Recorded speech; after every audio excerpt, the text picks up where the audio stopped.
name is Nigist Haile. I'm the founder and the executive director of the Center for Accelerated Women's Economic Empowerment.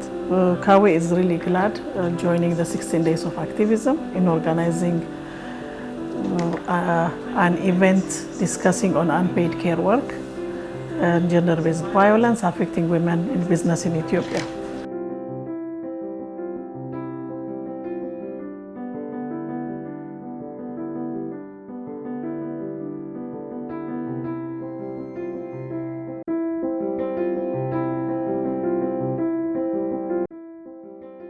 We're glad we're going to have 3 speakers, prominent speakers, 2 of them from Oxfam, Dr. Yesharek and Ankas, and one of the speakers from the Addis Ababa University, Dr. Onjit, who is one of the researchers going to present us her research findings.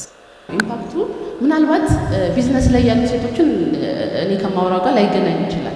አብዛኛው የኢትዮጵያ ሕዝብ በገጠር ስለሚኖር ስለነሱ ነው ብዙ ማወራው። ኢምፓክቱ እነሱ ላይ በጣም ከፍተኛ ነው። ለምሳሌ ውሃ ሲቀዱ በጀርባቸው የሚሸከሙት ትልቅ ጀሪካን አለ፣ እንስራ አለ።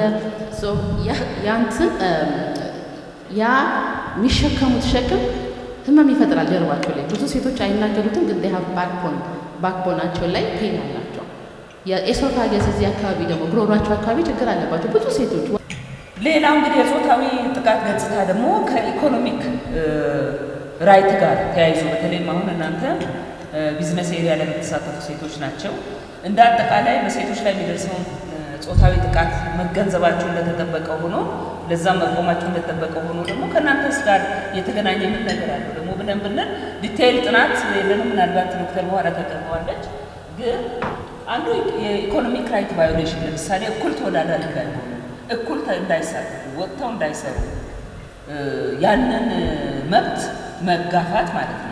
ራሳቸው ስንመጣ ሰው ይሄ ጫናቸው ነውና እንዴት አድርጎ አፌክት አደረጋቸው ብለን ስንል ሴቶቹ ቅድም እንዳነሳሁት ይሄ ኢምብሬስ ከማድረግም ጋር ተያይዞ ይሄ ኃላፊነቱን የኔ ብሎ ከመያዝ የቤት ውስጥ ያለውን ዶሜስቲክ ሪስፖንሲቢሊቲውን እንደገና ቢዝነስ ውስጥ ደግሞ ሰክሰስፉል ለመሆን ከመፍጨርጨር ወይም ደግሞ ከመጣን ሁሉም ላይ መሆን ይፈልጋሉ ወይም ደግሞ ያው መሆን አለባቸው። ሶ ፕራዮሪታይዝ አድርገው ለመሄድ በሚያስቡበት ጊዜ they are here and there በእነሱ ቃል አንዷ በገለጸችው ቃል I'm here and there ቤትም ውስጥ ነኝ፣ የቤቱም ኃላፊነት የኔ ነው፣ የቢዝነሱም ኃላፊነት የኔ ነው። ሶ there is significant የሆነ ኮንፍሊክት እናያለን። የቤቷንም የስራዋንም ቢዝነሷንም አንድ ላይ አጣብራ ማኔጅ አድርጋ ለመሄድ የምታደርገው ጥረት ማለት የብዙዎቹ ቻሌንጅ ነው። We are having about 45 people coming from different directions. We have invited guests from our concerned government offices, our partners. We also have the private sector partners, including Nat Bank, the Women's Commercial Bank. We also have UN representatives from UN organizations, like from the UN Women. And our participants will be taking part in discussing on the issues present. ለውጥ እንግዲህ ከራሳችን ይጀምራል። ብዙ ጊዜ እንደዚህ አይነት መድረኮች ላይ ይሄንን አክቲቪቲ ወይንም ይሄንን ኢንተርቬንሽን ገቨርንመንት ወስዶ መስራት አለበት፣ ሲሶ ወስዶ መስራት አለበት እንላለን። ግን ለውጥ የሚጀምረው ከራሳችን ነው። እንዴት አድርገን ነው እኛ ልጆቻችንን እያሳደግን ያለነው? ከባሎቻችን ጋር በምን መልኩ ነው ኮሚኒኬት እያደረግን ያለነው? ያለውን ኤግዚስቲንግ ጄንደር ጋፖቹ ላይ ቤት ውስጥ ዲስከስ እናደርጋለን ወይ? እንደዚሁም ከኮሚኒቲ ጋር ያለን ኢንተራክሽን ምን ይመስላል? ይሄንን አድሬስ ባደረገ መልኩ ነው ወይ?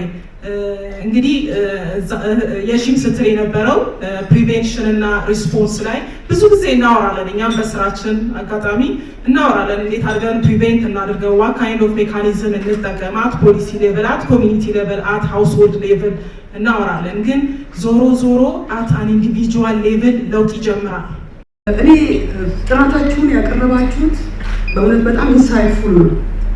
ነገር ግን በጣም መሄድ አለብን ብዬ የምገምተው ወደ ሶሉሽን ነው። ምክንያቱም በየጊዜው የሴቶች ችግር ይሄ ነው፣ አዌርነሱ በጣም ትልቅ ነገር ይኖራሉ። ምክንያቱም የማይታወቁ ብዙ ነገሮች አሉ። ግን በጥናታችሁ ወይም እናንተ ላይ መለከት ይችላል ይሄ ነገር በትምህርት ቤት መሰጠት አለበት ብላችሁ አታስቡ? ምክንያቱም እዛ ትምህርት ቤት ውስጥ ወንድም ሴትም ያለው አሁን እያልን ያለነው በፓርትነር በኩል በቤተሰብ በኩል ምናልባትም በተለያየ መልኩ ሴቶቹ ሰፖርት አንደረግም ነው። ይህንን ደግሞ ያልተደረገበት ምክንያት ብዙዎቹ ወንዶች ስለማያውቁ እኮ ሊሆን ይችላል፣ ሴቱም ሰብሲብ ስለመሆን ነው። እና እኔ በጣም አስፈላጊ ነው ብዬ እምለው በካሪክለም ደረጃ በትምህርት ቤት መሰጠት አለበት። ይህን ሶሳይቲ ለመለወጥ የምንፈልግ ከሆነ በጣም አስፈላጊ ነው። አሁን አዲስ አበባ ወጣቱ ፌስቡክ ይጠቀማል፣ ኢንስታግራም ይጠቀማል፣ ብዙ ኢንፎርሜሽን ይሰማሉ። ዜናም ገጠር ያሉት አያገኙ፣ ምንም አይነት ኢንፎርሜሽን አያገኙ። በቃ ኖርማል ነው የሚመስላቸው። በወንድምም ሆነ በማንኛውም አካል ምንም አይነት አደጋ ቢደርስባቸው ኖርማል ነው የሚመስላቸውና ምንድን ነው የሚያደርገው? ሸሽተው ወደ ከተማ መጣ፣ የነሱ ማምለጫ። ስለዚህ ፋውንዴሽኑ ላይ ነው መሰራት ያለበት። ይርሊ ሴሌብሬት ማድረጉ አይጠቅም። ሩቱን ካላጠፋል በቃ እንደ ኢትዮጵያዊ ለዚህ ጊዜ ያለንበት ጊዜ ላይ ምቹ ነገር ተመቻችቶ በየገጠሩ ልክ የድሮ ትለቻቢ አዌርነስ ለምናምን አዌርነስ ይሰጣል። ስለዚህ ነገር አዌርነስ ገጠር አካባቢ ላይ የሚሰጥ ምንም አይነት ነገር የለም። እንደ በፊቱ አልሆነልንም እና ስደት መረጥኩኝ በቃ። እና መጀመሪያ ልጅቷን ሳገኛት የጀመርኩት ኖርማል መስተንግዶ ሆቴል ላይ እንደሆነ ትምህርት እንዳለኝ ምናምን የጠየቀችኝ። አዎ አልኳት። ከዛ አሁን ፓስፖርት ስንጨርሽ ማለት ለሌላ ነገር ፓስፖርቴን ጀምሬ ስለነበረ መነገድ ስለምፈልግ ስለነበር ፓስፖርቴን ጀምሬ ነበረ ቱርክ ምናምን ተብዬ ማለት ነው። እና በአጋጣሚ ንግድ ፍቃድ በስሜ ያለ ምን አለሽ ምናምን ስትለኝ ንግድ ፍቃድ አለኝ መውጣት ትችያለሽ ምናምን አለችኝ። ያው አልኳት። ከዛ ስትነግረኝ ኖርማል የነገረችኝ የአበሻ ሬስቶራንት ውስጥ እንደሚሰራ እና ቢያንስ እስከ 70 ሺህ ብር እንደሚከፈለኝ ያወራችኝ። ኦኬ ያልኩኝ፣ ጨራረስኩኝ። በንግድ ፍቃድ ነው የወጣሁት። ቪዚት ቪዛ ነው፣ የአንድ ወር ቪዛ ነው ያሰራችልኝ። ዱባይ ሄድኩኝ። ዱባይ ስሄድ ከጓደኛዋ ጋር ነው፣ ነጋዴ ናት ጓደኛዋ። እንደደረስኩኝ የጠበኩት ነገር ማለት በጣም ይከብዳል። በተለይ ደግሞ በእኔ በጣም ይከብዳል ማለት እንደዛ አልጠበቁትም። የነበርኩበትን ቦታ በ16 ነበር የገባሁት። በጣም አጫጭር ለብሰው ቆመዋል እንዳለ ኢትዮጵያኖች ናቸው። በቃ የመጣሁት ህይወት ለዚህ ነው ነው ያሉት። ኦኬ በነጋ እሷ አልነበረችም፣ ጓደኛዋ ጋር አደርኩኝ። በነጋታው ሄድኩኝ። ምንድን ነው ስራው አልኳት። የምትሰሪው ይሄንን ነው አለች። ምን ስላት ሺሻ ቤት ውስጥ ነው፣ አረቦች ናቸው የሚገቡት። በቃ እኔ ይህንን ህይወት አልፈልግም፣ የምትፈልጊውን ልክፈልሽ፣ ወደ ሀገር መልሽ የሚያልኩት። በቃ ያወጣሹን ሁሉ ነገር ልክፈልሽ፣ ወደ ሀገር መልሽ። አይሆንም፣ እሸጥሻለሁ ለሱዳን አለች።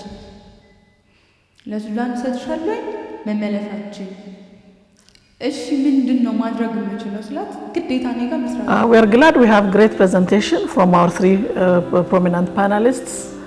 In reviewing the outcomes of the campaign night, many relevant issues of concern were raised, where the main ones focused on the need that each one of us have to work on solutions, not always coming together and speaking, talking, discussing, again, even though that's very important, but all the concerned partners like the government, the private sector, UN organizations, women entrepreneurs themselves, families, communities have shares to find solutions for the problems we have been discussing.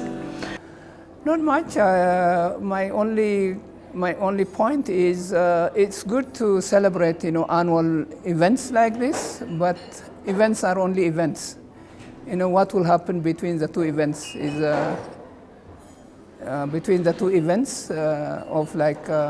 we celebrate this every year. Between the two dates of celebration, what is happening in between? So what we do is very important. They're celebrating on a particular day is important. It reminds us what needs to be done. But when we come next year for the same kind of celebration, we need to come with some kind of, results that we can be proud of. And I'm sure CAWEE and most others who have been involved in here will come with some more ideas and, achievements that they can share. Today I was here invited to be a panelist to share the output of my research project, which I conducted as part of my PhD project. It was on the work-life issues of women entrepreneurs. So I was here to share the work-life burden, particularly related to the unpaid work, the burden that women entrepreneurs have here in Ethiopia. We are just commemorating this, the 16 days of activism against gender-based violence, because this issue, the problem, the gender-based violence is still a problem in Ethiopia and in the region and as well as globally. So in these 16 days of activism, we are just conducting different events and we are implementing different activities, including discussion with different stakeholders and just reaching the target group, supporting them, and just bringing the issue at the agenda of people and encouraging their ideas, encouraging their actions, and motivating them. So it's part of this event that we are just commemorating with. CAWEE is part of this movement. It is a delight to take part on the celebration of 16-day violence against women under the slogan of unpaid work. While I appreciate the program that is organized on this day, I also would like to underline that celebrating every year doesn't help. We have to tackle the issue, create awareness, in particular in high schools, educating our children. While the private sector is taking the initiative, the government needs to take appropriate action. We do have many medias nowadays, radio and TV. This should be a program, and a curriculum need to be included on the education system. Another issue raised as an important area of concern is sharing experiences, live documentations, and also continuing networking, talking about the issue until we get solutions. So these were some of the highlights, the conclusions we came across. This event was only possible with the support we were able to secure from the STITCH project, STITCH standing for Strengthened Women Networks for Greater Impact, where the three main actors are FemNet, Oxfam, and EU. We are very grateful that this dinner had been sponsored by them. My special thanks also goes to Oxfam Ethiopia office, where we had the honor of having Dr. Gezahay, the country director, and also the two prominent speakers, Dr. Yesharek and Ankas, was also from Oxfam Ethiopia office. My thanks as well goes to Dr. Konjit, who was able to present her research finding. I also thank our invited guests who were actively engaged in discussion, particularly in forwarding solutions on our way forward.